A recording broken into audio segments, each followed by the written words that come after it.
առաջին անգամ մեր պատմության մեջ միջին կենսաթոշակը ավելին է, քան սպառողական զամբյուղը եւ շոշափելիորեն է ավելի եւ դա նույնպես տնտեսության եւ կառավարության համագործակցության արդյունքն է։ Երկրորդ խնդիրը, որը շատ բարձրաձայնվում է եւ ընդհանուր բանավեճերի տեղիք է տալիս քաղաքացիների եւ կառավարության ներկայացուցիչների միջև,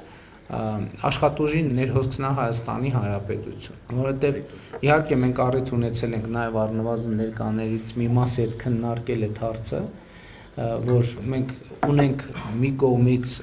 գործազրկության խնդիր, բայց մյուս կողմից համոզված եմ շատերդ ունենք նաև աշխատատեղերը լրացնելու խնդիր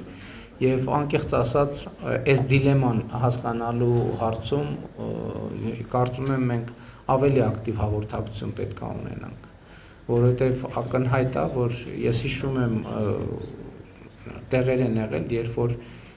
այցի ընթացքում իհարկե մենք այդ հարցերը քննարկում ենք, շոշափում ենք եւ սեփականատերը կամ տնօրենը ասել է, որ գիտեք ինչ ամեն ինչ հասկանում ենք, բայց մենք ստիպված ենք, ասենք օրինակ չգիտեմ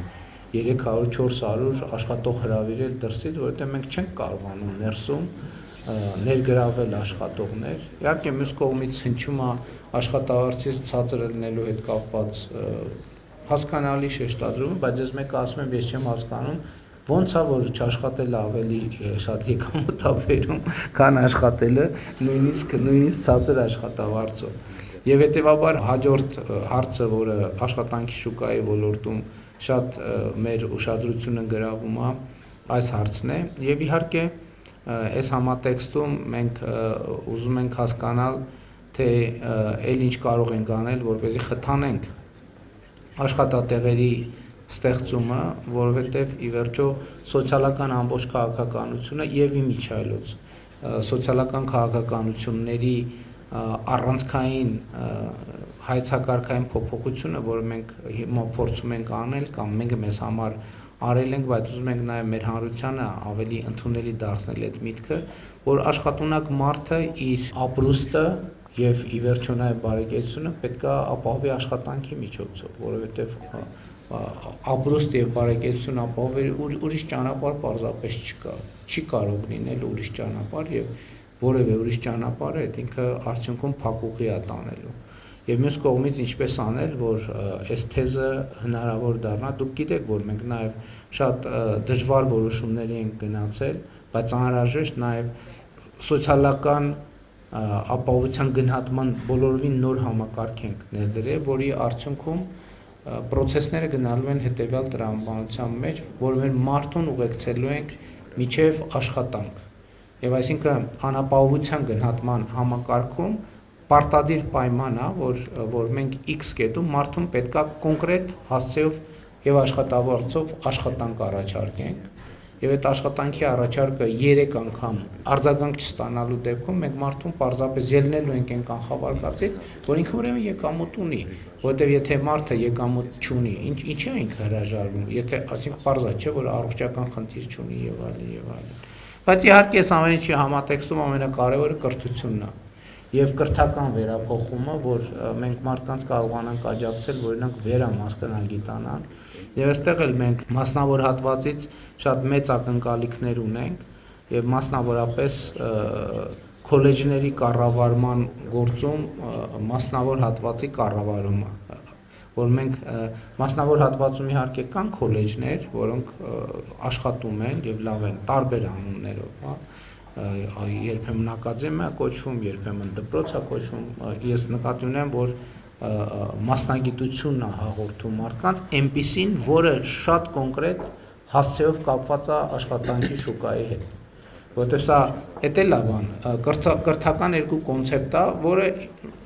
երկուսն էլ որոշակի համակարգում ունի իր տրամաբանությունը։ Կոնցեպտից մեկն այն է, որ ես կրթություն եմ ստանում, որպեսզի ստանամ որակավորում, որը նորմալ է, բայց այն կոնցեպտը, որ ես նկատի ունեմ եւ որի հետ կապված մասնավոր հատվածի աջակցությունը շատ կարեւոր է եւ համագործակցությունը, որ ես կրթություն եմ ստանում, որ կոնկրետ տեղում ընդունվեմ աշխատանքի։ Եվ այս պրակտիկան իմիջիայլոց շատ է կիրառվել պրակտիկորեն Հայաստանում։ Ես հիշում եմ մասնավորապես IT ոլորտի մի շարք ընկերություններ, որ այցելում էինք, հենց իրենց գրասենյակային տարածքներում կային դասասենյակներ, որտեղ տարբեր տեղերից շրջանավարտներ էին հրավիրում, այս էլ է հետաքրքիր արտահայտություն, շրջանավարտներ հրավիրում էին վերապատրաստելու, որպեսզի անցնեն աշխատանքի։ Այսինքն նույն տեխնոլոգիական ոլորտում մարդը դիպլոմ է ստանում, բայց ինքը որպեսզի արդեն աշխատի, ինքը մի հատ էլ կրթություն ստանում է ընկերությունում, ինչը էլի կարծում եմ այս երկրորդ կոնցեպտի բացակայության կամ այդտեղ ճեղքի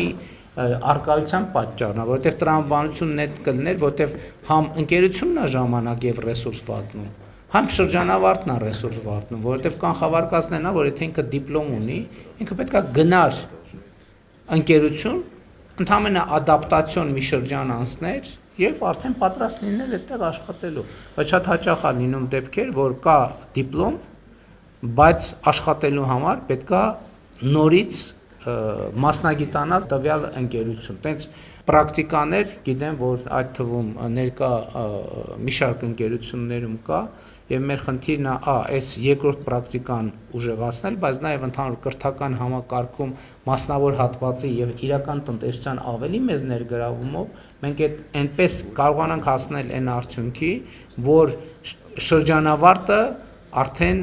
առնվազն էականորեն ավելի պատրաստ լինի ուղղակի գնալ մտնել եւ աշխատել կոնկրետ ընկերությունում, կոնկրետ ոլորտում, կոնկրետ գործարանում, արտադրամասում եւ այդպես շարունակ։